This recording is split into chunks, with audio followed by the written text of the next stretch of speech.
Hello all, welcome back to Arshi की पाठशाला। तो आज का क्वेश्चन ये है कि क्या कोई भी इंटरव्यू क्रैक करने के लिए इंग्लिश का फ्लुएंट होना कंपलसरी है? तो चलिए इसका आंसर ढूंढने की कोशिश करते हैं। तो मैं स्टार्ट करूंगी अपने एक छोटी सी स्टोरी के साथ। तो आफ्टर क्लास 10th जब मुझे साइंस लेना था, तो क्योंकि मैंने उर्दू मीडियम स्कूल से क्लास 10th किया था, तो बहुत से लोगों ने मुझे ये सजेस्ट किया कि बिकॉज साइंस में सारे सब्जेक्ट्स इंग्लिश में होते हैं तो तुम्हारे लिए पॉसिबल नहीं होगा कि तुम पढ़ पाओ, तो बेटर ये होगा कि तुम साइंस ना लो। बट मेरा अंडरस्टैंडिंग ये था कि अगर मैं इंग्लिश रीड कर पाती हूँ तो मैं कॉन्सेप्ट समझ पाऊंगी, और मुझे ये लगता था कि कॉन्सेप्ट समझना ज़्यादा इंपॉर्टेंट है साइंस पढ़ने के लिए, ना कि इंग्लिश। तो मैंने डिसाइड किया कि नहीं, मैं साइंस लूँगी। तो स्टार्टिंग में ये थोड़ा डिफ़िकल्ट हुआ, बट धीरे धीरे ये आसान हो गया।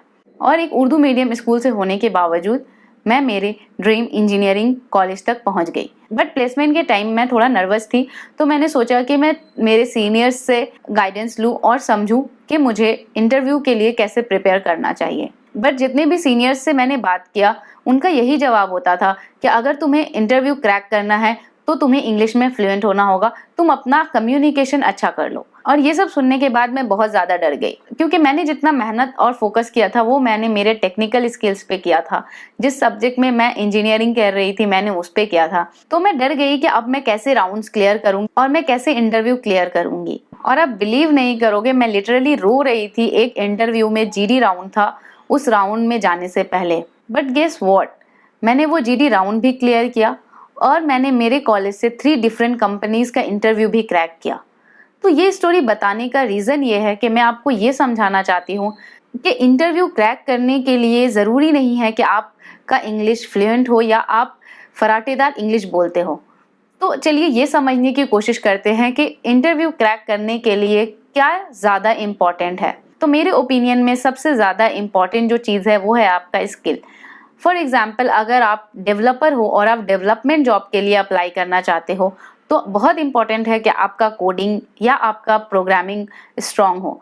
अगर आप उसमें स्ट्रांग हो तो आपको इंटरव्यू क्रैक करने से कोई नहीं रोक पाएगा। सेकेंड इंपॉर्टेंट चीज़ जो मुझे लगता है वो है नॉलेज। क्योंकि अगर आप ग्रुप डिस्कशन राउंड भी देखो तो उसमें भी जो आपका एग्जामिनी है वो ये नहीं देखता है कि आप सही ग्रामर यूज़ कर रहे हो या नहीं।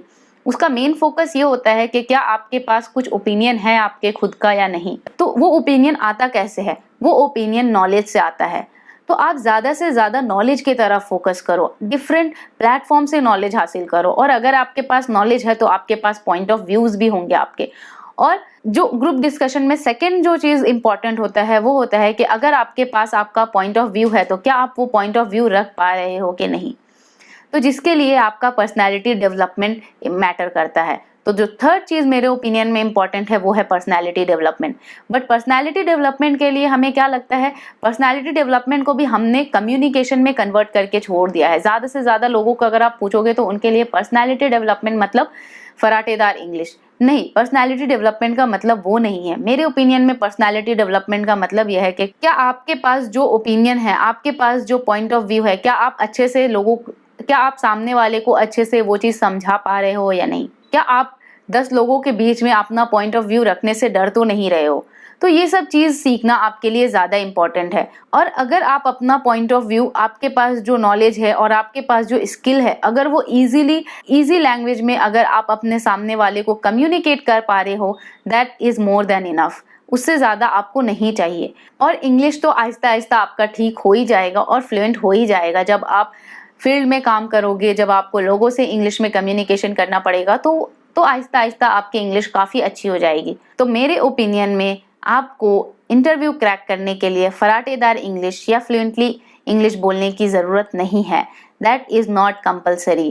कंपलसरी ये है कि आप अपने नॉलेज पे और अपने स्किल्स पे ज़्यादा से ज़्यादा काम करें, ज़्यादा से ज़्यादा फोकस दें और उसमें आप बेस्ट हो। अगर आप उसमें बेस्ट हो गए तो आपको सक्सेस और इंटरव्यू क्रैक करने से कोई नहीं रोक पाएगा। बट हाँ, ये बहुत इंपॉर्टेंट है कि आपको जो आता है वो आप इजी लैंग्वेज में कम्युनिकेट कर पाएँ at least. So that's it for this video. अगर आपके पास डिफरेंट ओपिनियन है या डिफरेंट एग्जाम्पल्स है तो प्लीज़ कमेंट सेक्शन में बताएं, ताकि और भी लोग इंस्पायर हो और उन्हें आइडिया मिले। और अगर आपको ये वीडियो अच्छा लगा तो प्लीज़ लाइक करें और दूसरों तक शेयर करें। Thank you so much for watching.